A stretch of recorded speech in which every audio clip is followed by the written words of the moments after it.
Monster Itch, Ghost Attack by David Lubar. Chapter 7. I looked at Sarah. Sarah looked at me. We both looked at Gramps. What did we do? I asked. Follow me. He opened the screen door and went inside. We followed him.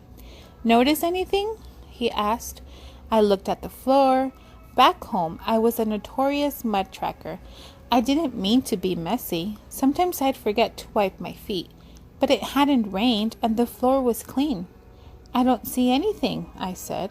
Something flew past my face. I swiped at it. Notice anything buzzing? Gramps asked.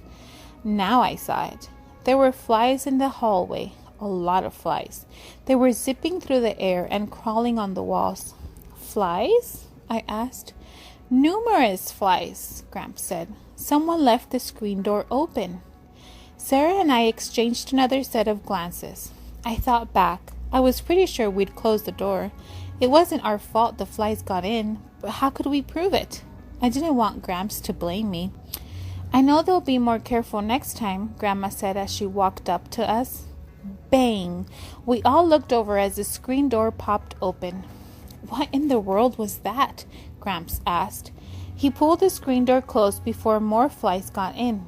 I wondered whether the ghost was trying to help us, but my arms didn't itch. I hoped this didn't mean we had another mysterious visitor to deal with. Bang! The door popped open again, swinging wide enough to show us two very frisky squirrels who were chasing each other around the porch, bouncing off the walls, tumbling down the steps, and slamming into the screen door hard enough to make it pop open. I'm sorry, Gramps said. I shouldn't have assumed you were guilty. That's okay, I said. It's an easy mistake to make. Well, let me make it up to you kids. How about I take you into town for ice cream? He asked. Sure, Sarah and I shouted. I know we just had ice cream, but this wasn't a vacation. Grandma joined us and we all went to the car. As I was sliding into the back seat, I whispered to Sarah, I think we need to try to help the ghost. Presumed innocence, she whispered back with just a bit of a smug smile. I tried a different flavor this time. Almond butter cookie dough with cherry jam, but I only had one scoop. Sarah had sweet tea surprise again. She has no imagination. When we got home, Gramps let us help fix the latch on the screen door so it was safe from being popped open by frisky squirrels. After dinner, which we had a whole lot later because everyone was pretty full from the ice cream, we played games again. You seem worried about something, Grandma said when we were putting away the game pieces. Me? I asked. You keep looking over your shoulder, like you expect to see someone standing there, she said. It must be the ghost stories, I said. Sarah and I did a lot of research. Well, I hope this doesn't give you nightmares, Gramps said. If we send you home all jumpy and jittery, your mom will never let you come back, and that would make me sad. Me too, I said, but don't worry, I know those were only stories. Grandma pointed at my arms. Is that a rash? I don't think so, I said. Well, let's keep an eye on it, she said.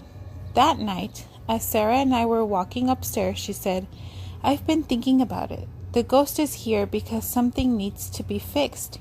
He has some kind of unfinished business that he wants help with. How do you know? I asked.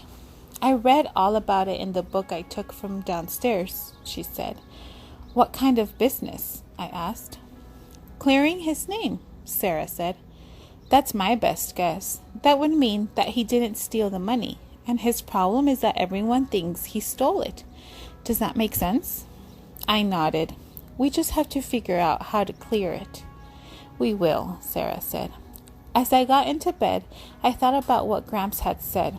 He didn't want me to get all jittery and jumpy. I wasn't worried about that.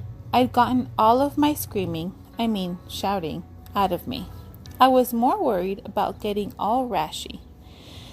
So naturally, right after I turned out the light, my arms started to itch, and the ghost showed up again.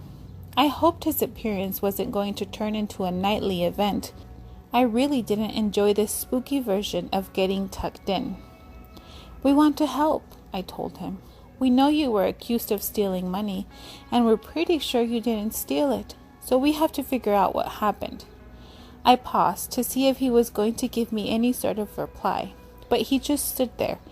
I guess the only way he could communicate was with the rash writing. I wasn't thrilled about that, but he needed our help, and I needed to get him to go away forever.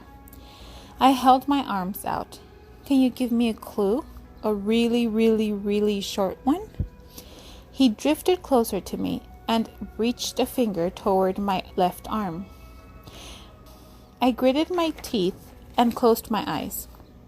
My arms itched, and then they hurt, and then the pain moved past hurt into places I don't want to describe, because describing the feeling would remind me of it. I tried to stay still, but when I knew I couldn't hold back my scream any longer, I yanked my arms away. When I opened my eyes, he'd already backed off. I hoped he'd had time for the whole message. On my arms, I saw 2 words, "cave" on one arm, "fell" on the other. That was it? It didn't seem like enough, but it would have to do. Each new message hurt more than the last one. I definitely didn't want to go through this again. "Cave" "fell" was the last clue I could handle. First thing the next morning, I told Sarah what had happened. "So he fell into a cave, or fell while he was in a cave?" Sarah said. "That could have happened anywhere," I said. "I don't think so," Sarah said. "It has to be near here. The book said that ghosts stay close to places that are important to them. That would definitely make our search a lot easier. When we find the cave, we'll find the money," I said. "And then we're done. Bye-bye ghost and bye-bye rash, I hope." "We need more than just the money," Sarah said. "We also need proof that Joshua Thistle didn't steal it. That's how we'll clear his name." "How are we going to get proof?" I asked. "We'll worry about that after we find the money," she said. When we finished breakfast, I told Grandma and Gramps, "We're going to hike around and explore." "Have fun," Gramps said. Grandma looked at my arm. "I think your rash is getting worse. Maybe I should call your mother. She knows about these things." "I'm fine," I said. "Really?" I glanced at my arms.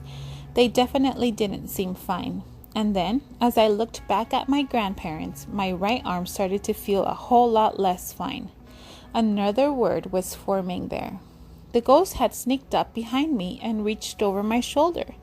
"Gotta go," I screamed as I leaped from my chair. I promised Mom I wouldn't sit around inside all day. As I raced outside, I looked at my arm. "Ledge" was written there. Another clue. I hadn't given the ghost time to finish it, but I still got the message. I showed the fading message to Sarah when she joined me. "So we know there's a ledge involved?" she said. "That will help." I looked back at the house. They must think I'm totally weird. Were they worried when I ran out? They both laughed, Sarah told me. Then Grandma said, "That boy is just like his mother."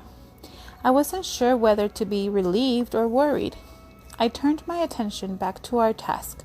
So somewhere there's a cave with a ledge, or below a ledge, or near a ledge, with a bag of money and an explanation for Joshua Thistle's disappearance, I said. "If he ended up in a cave around here, we know he didn't run off," Sarah said. "And we know he became a ghost," I said. "He must have had an accident," Sarah said. "That's the only reason he wouldn't have returned the money." "That has to be it. Maybe he fell off a ledge and ended up at a cave. We need to find a cave and a cliff," Sarah said. We started searching for a cliff that had a cave in it, or beneath it. There didn't seem to be any cliffs. There were plenty of hills. None of them had a cave. An hour later, we stopped, dropped to a seat on a fallen log, and faced each other. We'd only covered a fraction of property, but we were hot, sweaty, and thirsty. "This will never work," I said. It was one thing to decide to search fields and woods for a cave and a cliff. It was a completely different thing to actually find anything. It was a bad idea to try to do this on foot. There's too much land, Sarah said. It's like a needle in a haystack.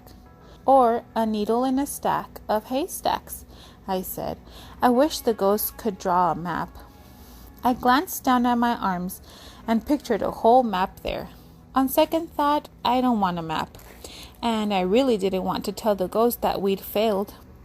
Another brush or two with him, and my arms would be so bad Grandma wouldn't call Mom.